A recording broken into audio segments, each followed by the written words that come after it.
Hey Chris, I was this is Chandler Darsh, and I was just jumping on here because I saw your awesome SEO person post over here, and I wanted to jump on and maybe provide you a little value before we if we could schedule a meeting or something. But before we do that, here's my contact information. My name's Chandler Darst.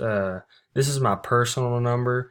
You can call or text that number, and you can email this email address. This is also my personal email address. But before we talked or set an appointment, I would wanted to provide you a little value, before anything. And obviously, beautiful site, man. You got a great site.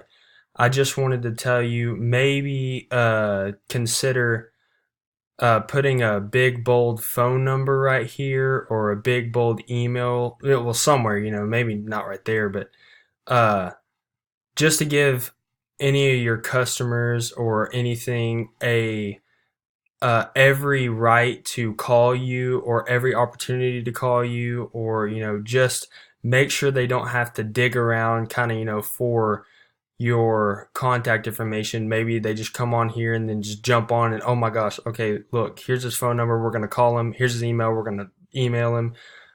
Something like that. That was just a little bit of value before we talked. But here's my contact information again. If you're interested in talking or setting an appointment with me, you can just call, email, text, anything. And man, it'd be great to talk to you soon. Thank you.